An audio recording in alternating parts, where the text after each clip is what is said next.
ٹھیک. الحمدللہ رب العالمین الملک الحق المبین والصلاة والسلام علی سیدنا و مولانا محمد طہ الامین وعلی آلہ و اصحابہ اجمعین ومن اتبعہم الی یوم الدین. اما بعد فاعوذ باللہ من الشیطان الرجیم. بسم اللہ الرحمن الرحیم.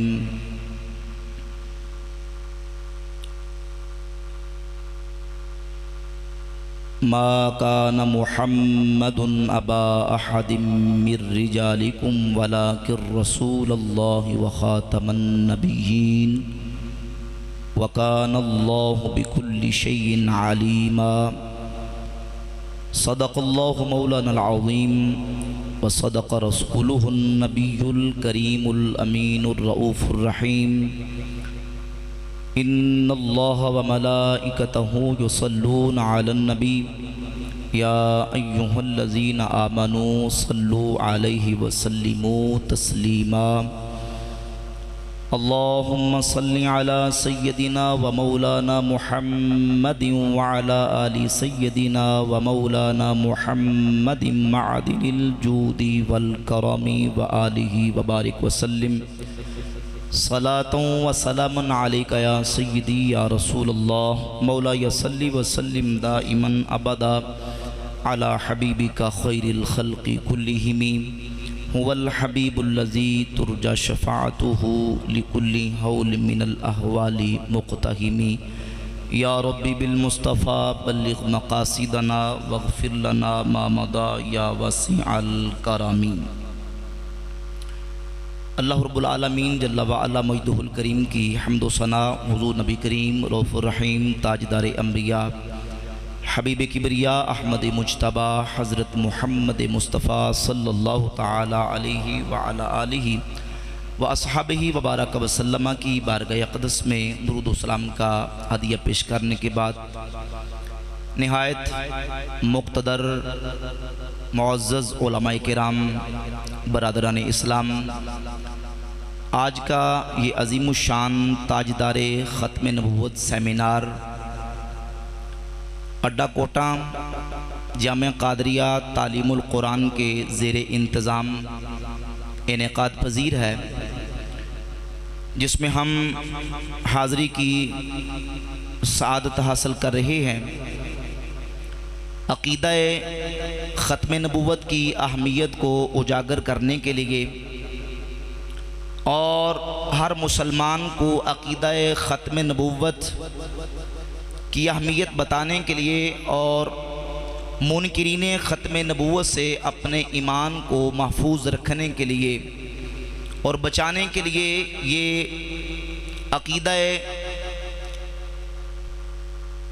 عقیدہ ختم نبوت کے سلسلہ میں پروگرام منعقد کیا گیا.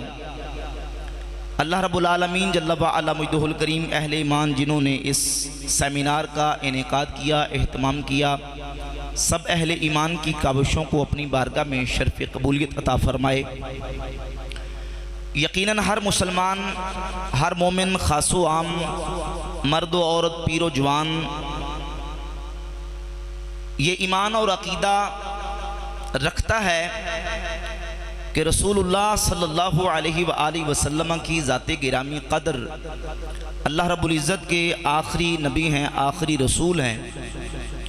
ہر مومن مسلمان کا عقیدہ ہے جیسے اللہ رب العزت کو وحدہ لا شریک ماننا ضروری ہے، ایسے ہی ایک کلمہ پڑھنے والے کے لیے محمد الرسول اللہ کو آخری نبی ماننا ضروری ہے صلی اللہ علیہ وآلہ وسلم.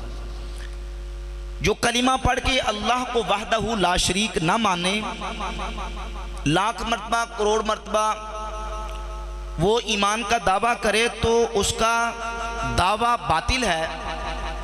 حضور کا کلمہ پڑھ کے رسول اللہ صلی اللہ علیہ وآلہ وسلم کو ماننے کا دعویٰ کر کے اگر کوئی شخص حضور کو آخری نبی نہ مانے تو ایمان کے دعوے میں ہرگز سچا نہیں ہو سکتا. یہ مسلمانوں کا اجماعی قطعی سمعی حتمی جزمی عقیدہ ہے کہ حضور آخری نبی ہیں۔ رسول اللہ صلی اللہ علیہ وآلہ وسلم کی بعثت کے بعد حضور کے زمانے میں کسی اور جگہ پہ یا حضور کے بعد کوئی نبی پیدا نہیں ہو سکتا۔ قرآن مجید کی سینکڑوں آیات طیبات اور نبی کریم علیہ السلام کی سینکڑوں احادیث مبارکہ اس پر موجود ہیں۔ صحابہ کرام علیہم رضوان نے عقیدہ ختم نبوت کے دفاع کے لیے اپنی جانیں قربان کی اور اپنی جانیں قربان کرنے سے بھی دریغ نہیں کیا حضور کے تاج ختم نبوت کی حفاظت کرنے کے لیے۔ اگر ہم عقیدہ ختم نبوت کے دلائل کی بات کریں تو اللہ کے فضل و کرم سے ہمارے پاس دلائل کے دفتر اور دلائل کے انبار موجود ہیں اس بات پر، اس عقیدے پر کہ اللہ رب العزت نے سلسلہ نبوت جناب آدم علیہ السلام سے شروع فرمایا، اور وہ سلسلہ نبوت اپنے ارتقائی منازل طے کرتے کرتے جب محمد الرسول اللہ صلی اللہ علیہ وآلہ وسلم کی ذات اقدس تک پہنچا۔ اصول یہ ہے کہ ہر چیز جب اپنی انتہا اور عروج پر پہنچ جاتی ہے وہاں جا کے اس کا اختتام ہو جاتا ہے، وہاں جا کے اس کا اینڈ ہو جاتا ہے۔ اللہ نے نبوت کا سلسلہ عالم اجساد کے اندر آدم علیہ السلام سے شروع فرما کے جب حضور کی ذات گرامی قدر تک پہنچایا تو حضور کی ذات پر اللہ نے ساری چیزیں کامل فرما دی، اکمل فرما دی، مکمل فرما دی۔ اللہ نے اپنے آخری نبی کو ہر چیز سب نبیوں سے بڑھ کر عرفہ و اعلیٰ، برتر و بالا عطا فرمائی۔ اللہ نے اپنے محبوب کو ہر چیز بے مثل و بے مثال عطا کی۔ سرکار کی ذات گرامی قدر کو اللہ نے جب کتاب دی تو ساری کتابوں سے اعلیٰ، شریعت دی تو سارے نبیوں کی شریعتوں سے اعلیٰ، اللہ نے محبوب کو نظام دیا تو سارے نظاموں سے اعلیٰ، اللہ نے اپنے محبوب کو اخلاق دیے تو سارے اخلاقوں سے اعلیٰ، بلکہ خلق عظیم عطا فرمایا۔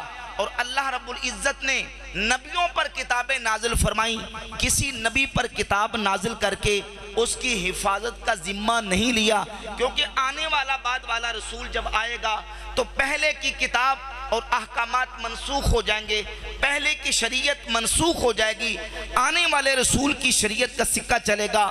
حضور کی ذات اقدس پر اللہ نے ہر چیز کو مکمل کر کے مختلف اسلوبوں سے قرآن مجید کے اندر بتا دیا کہ میں نے اپنے سونے نبی مصطفیٰ کو وہ شریعت، وہ کتاب اور وہ شانیں عطا کی ہیں کہ اب میرے نبی کا نظام چلے گا، میرے نبی کی کتاب کا سکہ چلے گا، میرے نبی کی شریعت کا سکہ چلے گا۔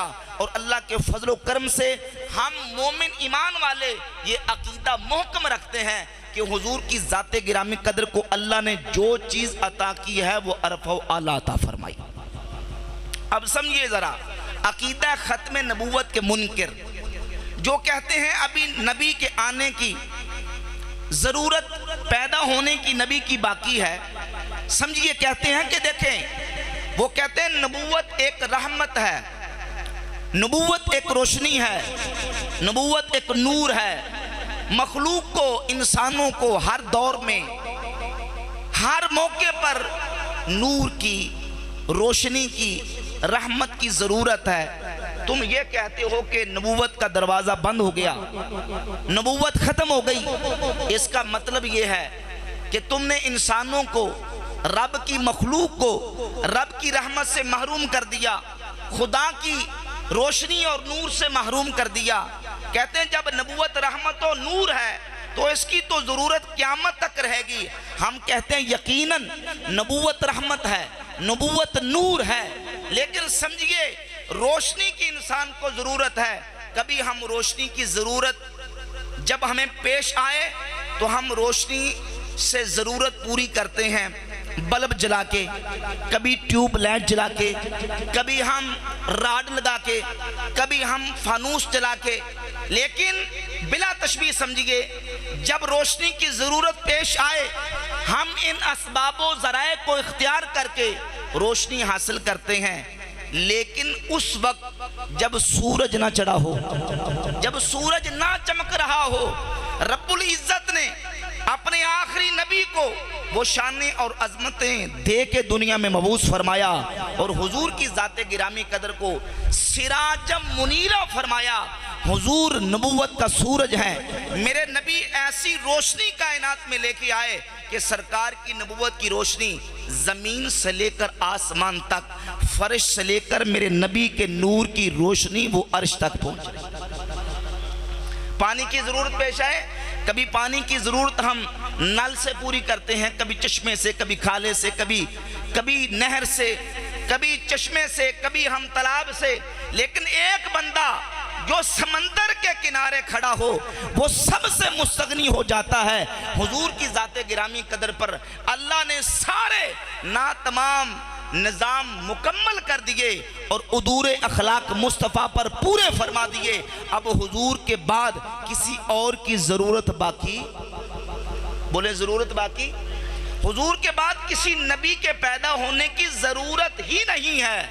قیامت کی صبح تک انسانیت کو ہدایت کے لیے جتنی رہنمائی کی ضرورت ہے اللہ نے تمام کی تمام رہنمائی میرے کریم آقا علیہ السلام کی سیرت میں رکھ دی۔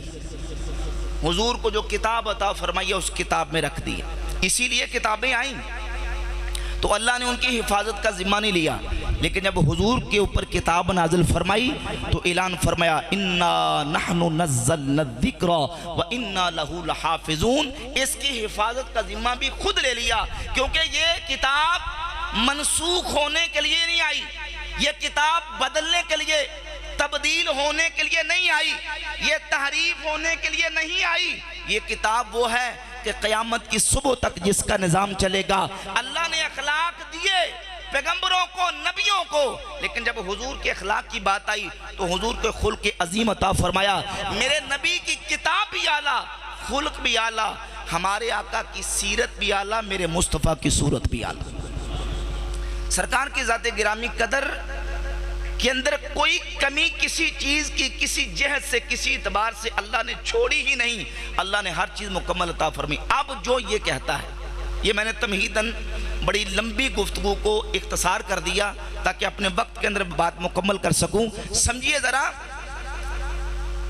کہ ہر چیز مکمل، اب جو یہ کہے کہ آخری نبی کے آنے کے بعد بھی کسی نبی کے پیدا ہونے کی ضرورت ہے تو جو کیجئے وہ یہ سمجھتا ہے کہ نعوذ باللہ اللہ کے نبی کوئی کمی چھوڑ گئے، نعوذ باللہ وہ انڈائریکٹ یہ کہنا چاہتا ہے کہ رسول کی تعلیمات میں کوئی کمی، محمد الرسول اللہ صلی اللہ علیہ وسلم کے نظام میں کوئی کمی، حضور کی سیرت میں کوئی کمی، حضور کی تعلیمات میں کوئی کمی، یا نعوذ باللہ حضور کی کتاب کے اندر کوئی کمی، وہ یہ کہنا چاہتا ہے۔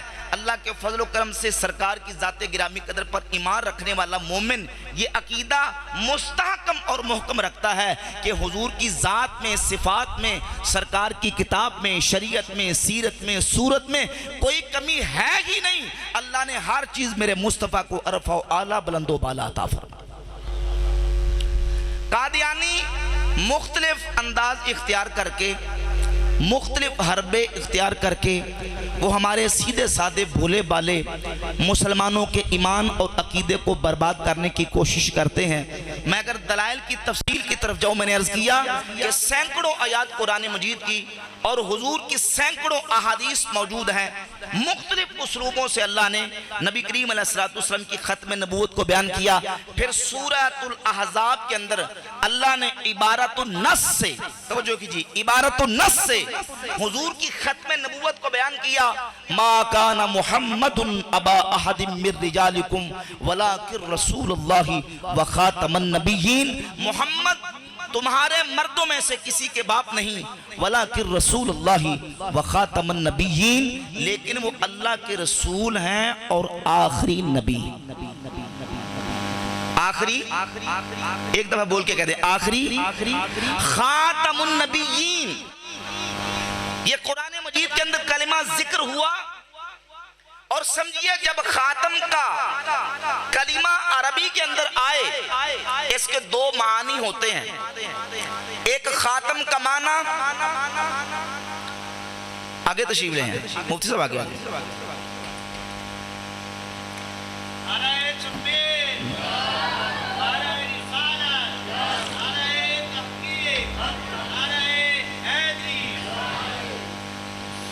اب قادیانی مختلف ہیلے بہانے بنا کے اور داندلی کر کے، دھوکے دے کے، فراڈ کر کے ہمارے نوجوانوں کے ایمان اور عقیدے کو خراب کرنے کی کوشش کرتے ہیں.